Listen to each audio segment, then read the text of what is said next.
2024년 2월 22일 목요일 말씀과 기도로 하루를 여는 교문리교회 새벽 기도회를 시작합니다. 함께 기도하시겠습니다. 저희들의 모든 것을 아시는 우리 아버지 하나님, 저희들의 인생을 가장 좋은 길로, 가장 좋은 방법으로, 가장 좋은 때로 인도해 주시는 은혜에 감사드립니다. 최선을 다해 인생을 살고 있지만 때론 저희들 어떤 것이 정답인지 모를 때가 많이 있습니다. 내 감정, 내 마음 하나 다스리지 못하여 관계 속에서 상처를 입히고 공들었던 탑을 다 무너뜨리기도 합니다. 나보다 나를 더 잘 아시는 주님께서 저희의 가장 깊은 감정과 상처까지도 어루만져 주시옵소서. 우리를 사랑하여 주시는 예수님의 이름 의지하여 간절히 기도드리옵나이다. 아멘. 성도 여러분 안녕하십니까? 오늘은 부조와 선지자 5장 가인과 아벨이 시험을 받은 네 번째 시간입니다. 먼저 하나님의 말씀 창세기 4장 5절에서 6절 말씀을 읽도록 하겠습니다. 가인과 그의 재물은 받지 아니하신지라. 가인이 몹시 분하여 안색이 변하니 여호와께서 가인에게 이르시되 내가 분하여 함은 어찌 됨이며 안색이 변함은 어찌 됨이냐. 오늘 말씀 가운데 우리가 자주 느끼는 감정인 분노에 대해서 다루어 보려고 합니다. 가인은 자신과 자신의 재물을 하나님께서 받아주시지 않자 매우 분노하였습니다. 동생이 키운 양의 재물은 받아주시면서 내가 키운 농작물은 받아주시지 않는 하나님께 불공정함을 느끼고 분노하게 된 것입니다. 사실 하나님께서 제정하신 제사를 드리러 나온다고 선택했다면 하나님께서 명확하게 명령하신 제사의 규칙을 지키는 것이 당연한 도리일 것입니다. 하지만 가인은 겉모습으로는 하나님께 제사를 드리러 나오는 것 같았지만 가인은 그것을 통해 하나님을 예배하는 것이 아닌 자신을 드러내고자 하는 마음으로 가득했습니다. 그래서 오히려 하나님을 불공정한 분으로 몰아갔고 스스로 만든 덫에 빠져 가인은 분노하게 되었습니다. 우리도 때로 이런 가인의 마음을 품을 때가 있음을 고백합니다. 교회에 와서 예배를 하고 하나님의 일을 하고 신앙생활을 한다고 하면서도 나의 기준을 버리지 못할 때 오히려 하나님 탓을 하고 교회 탓을 하며 감정적으로 변하게 되는 때가 있는 것이죠. 우리가 살면서 자주 마주하는 이 분노의 감정, 하나님께서는 우리의 분노의 감정을 어떻게 다뤄주실까요? 명확한 명령을 본인이 무시하고도 불합리한 분노로 감정을 표출하고 있는 가인에게 하나님께서는 같이 감정적으로 싸우시지 않습니다.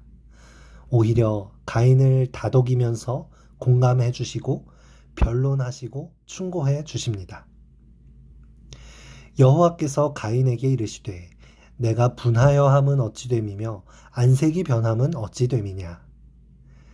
가인의 분노한 감정을 읽어주시고 공감해 주시는 것입니다. 그리고 어떤 충고를 해주시나요?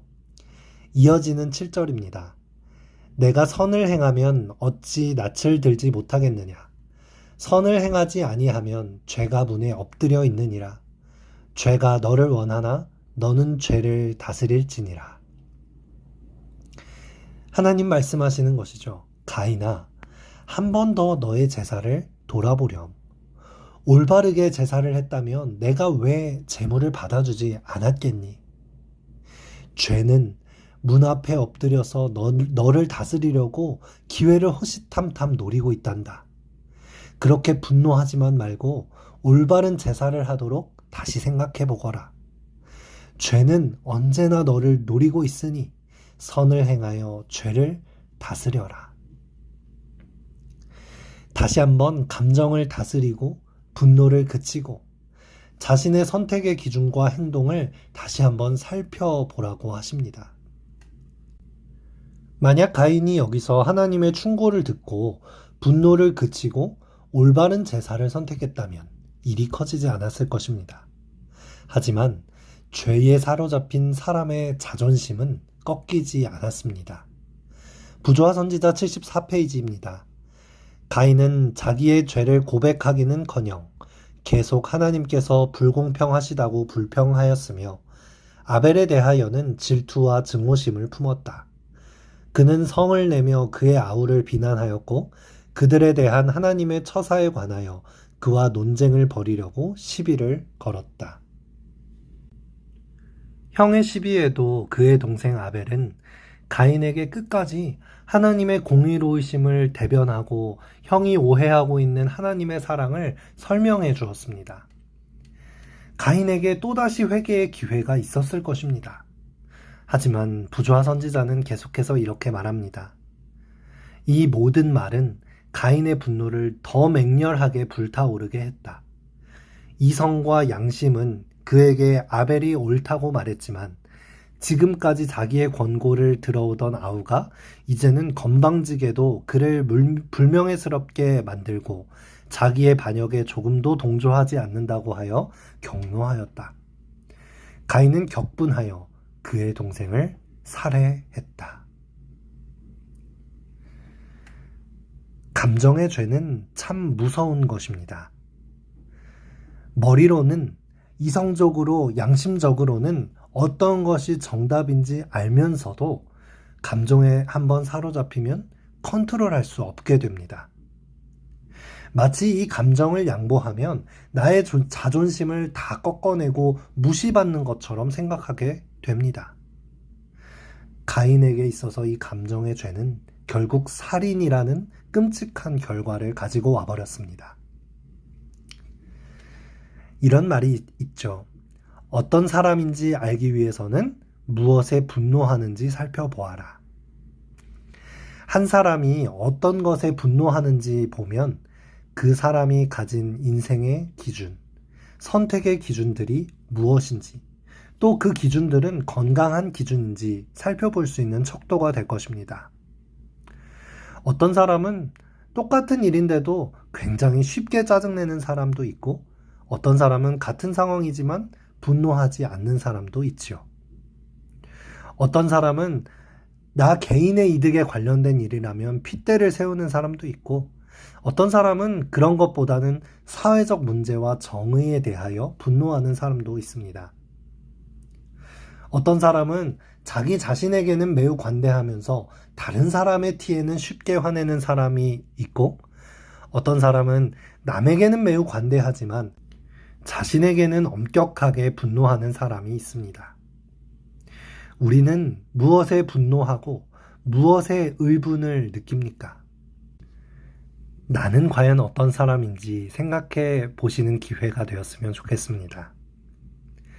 같은 상황 속에서도 분노를 하는 사람이 있고 분노하지 않는 사람이 있다라는 것은 이 분노라는 감정은 바깥에 있는 환경적인 요인보다는 내 속에 있는 요인이 더 크다는 것을 볼 수 있습니다.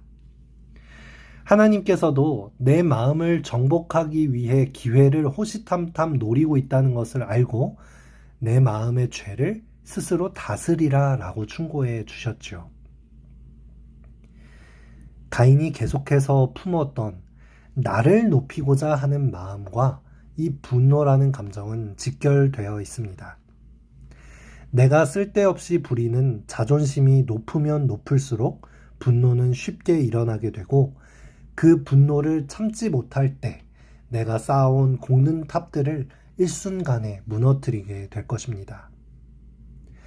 자존심을 꺾는 것이 마치 나 자신의 존재를 부인하는 것 같아 어렵게 느껴지겠지만 오히려 쉬운 방법은 나 자신을 하나님 안에서 부족하다고 인정하는 것입니다. 에베소서 2장 3절로 4절 말씀입니다. 전에는 우리도 다 그 가운데서 우리 육체의 욕심을 따라 지내며 육체와 마음에 원하는 것을 하여 다른 이들과 같이 본질상 진노의 자녀였더니 긍휼이 풍성하신 하나님이 우리를 사랑하신 그 큰 사랑을 인하여 허물로 죽은 우리를 그리스도와 함께 살리셨고 하나님 안에서 인정하는 것입니다. 그래, 나는 본질상 진노의 자녀야. 나는 화가 날 수밖에 없는 존재이지. 이런 일에 화가 날 수도 있는 부족한 죄인이야. 내가 너무 과한 욕심을 부리고 있는 건 아닌가? 나의 자존심을 꺾어버리자. 이렇게 나의 죄인됨을 인정하면서 자존심을 내려놓으면 나 자신의 존재가 꺾이고 자신감이 꺾여버리는 것이 아니라 그와 동시에 주님께서 주시는 주신감이 나를 세웁니다. 그런 죄인임에도 불구하고 나를 목숨 바쳐 사랑하시고 나를 구원하셨다는 그 사랑이 나를 세워주시고 분노와 같은 감정에 따라 선택하지 않게 되고 더 선하게 사랑의 선택을 할 수 있게 되는 것입니다. 성도 여러분, 자존심을 부리며 자신감으로 사는 사람이 되는 것이 아니라 주님께서 주신 능력을 가지고 자존심은 꺾고 주신감으로 선하게 삶을 이끌어가는 우리 모두가 되었으면 좋겠습니다. 이 아침 함께 기도할 제목입니다. 나의 죄인됨을 인정하여 자신감이 아닌 주신감으로 살아갈 수 있도록 회개의 기도를 드리겠습니다. 내 마음속에 잘 다스려지지 않는 감정의 문제들이 있다면, 그 감정으로 인해 깨어진 관계나 상처 준 일이 있다면 그 관계를 위하여 기도하겠습니다. 교회의 환우들과 우리 교회 패스파인더와 어린 자녀가 있는 가정들을 위하여 이 아침 함께 기도하시겠습니다.